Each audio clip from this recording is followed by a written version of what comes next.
very often in my paintings, I anticipate them in great detail as a sketch. And, you know, from a little sketch this big to a 6-foot painting, there's no change. Change of colour, change of texture, but the design is kind of hardwired from the very beginning. But with this and a few other paintings, the canvas fed information to me. I worked on it, stared at it, worked on it, stared at it. So I'd say this painting was probably, yeah, a couple of 100 hours of painting, but easily double that time just sitting staring at it and hoping for feedback and hoping for information. There comes a moment in nearly every painting I do where I've worked on the background and I know I'm going to lose 20, 30, 40, 50% of the background. And that is always scary. Roger, is this watercolor or acrylic?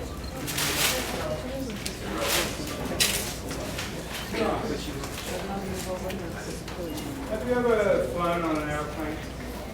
Yeah.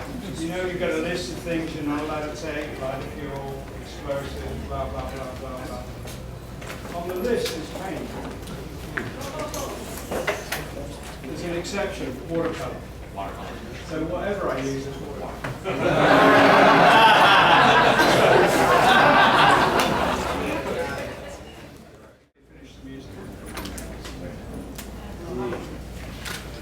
Do you remember your first connection with Yes? And what was your first album cover ever that you would know? The first Yes cover I ever did was Fragile. And the first cover I ever did was Gum. And Gum was managed by Ronnie Scott. And I did the interior Ronnie Scott, sort of straight out of college. I did the discotheque Ronnie Scott straight out. And they liked the painting, so they asked me to do an album cover. And I liked that process, so I thought that was pretty neat. I'll do a little more of that. You want to share the great discovery you had today with the relayer and topographic motion? Oh, yeah.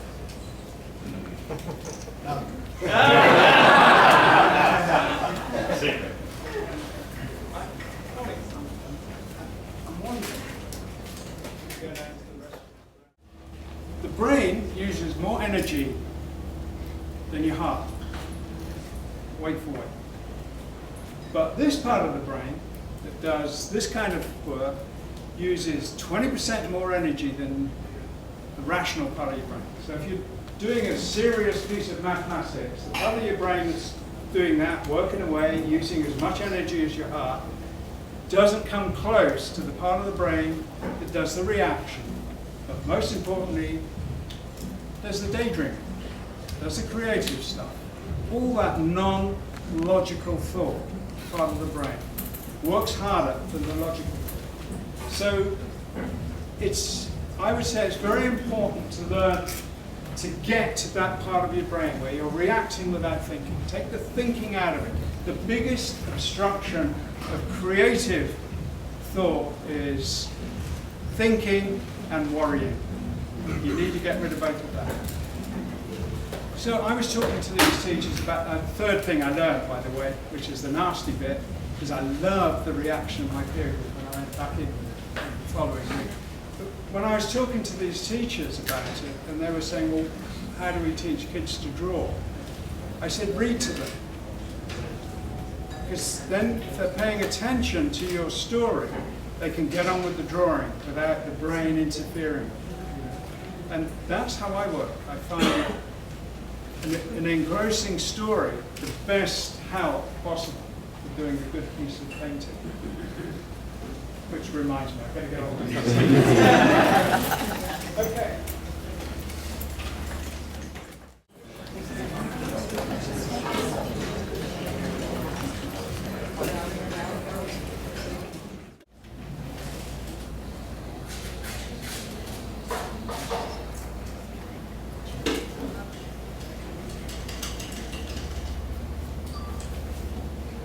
I always find Earl Grey tea is ideal medium for mixing paints. Not intentionally, it just so happens. Is that a hint? Not really. Could be. It's tea time, is what he's telling us.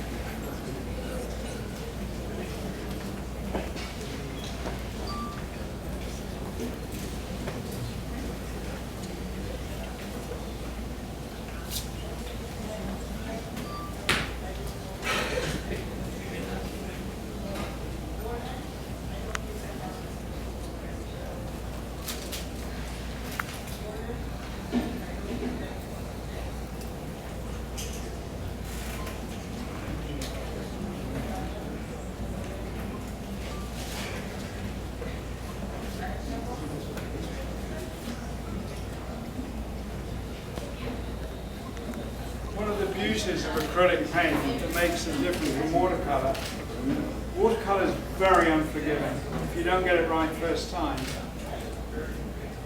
it's difficult to change it. But with this, if I get it wrong, I can wait till you're gone and repaint it. But it's, you know, I repainted this area, which, because it was a splash on it and a very random texture, I thought it'd be very difficult. But in fact, it was very easy. And I took out shapes, I added in new shapes. It was, as I say, very forgiving, allowed all kinds of possibilities, changing my mind, stuff like that. So I think it's freeing. If you don't think you have to get it right first time, it makes it much easier.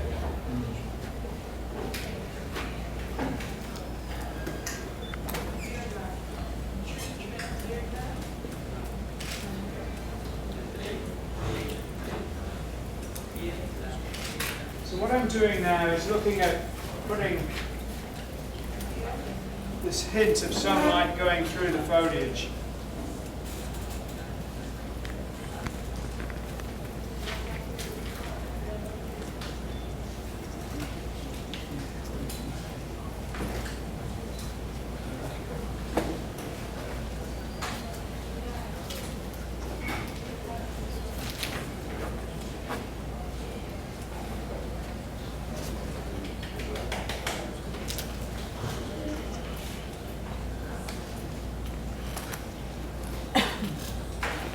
Literally the first time I've talked my way through any part of the drawing. I do talk when I'm working, but usually on the phone, so there's whoever I'm talking to can't see what I'm doing.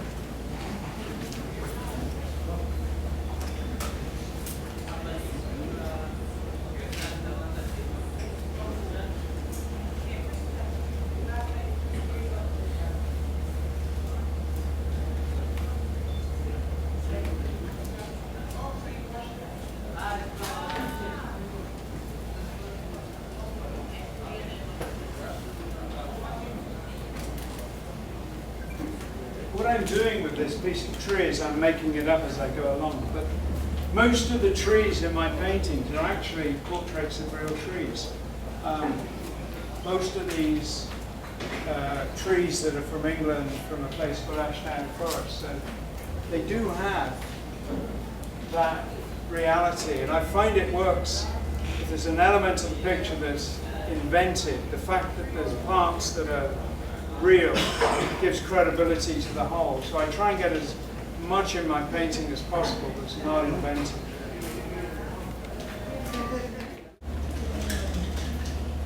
I know there's lots of you who are yes mates. I was on the Moody Blues cruise. Sorry? I was on the Moody Blues cruise. Were you? Yes, I bought a print. Yes, we were. So were you there for the Moody Blues or for Roger Daltrey or just for the song? Moody Blues and the cruise, and we were last year as well. It was Oh, wonderful. okay. So we're back again. I've got to sign all these. Who's going to buy them?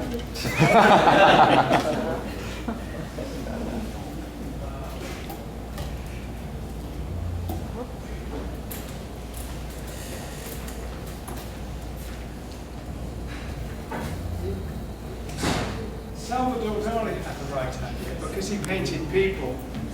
He would have a public session whereby he put the highlight in the eye. How long is that going to take? I mean, yeah, I should have done that, shouldn't I?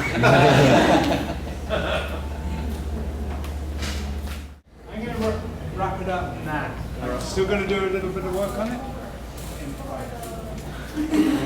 So,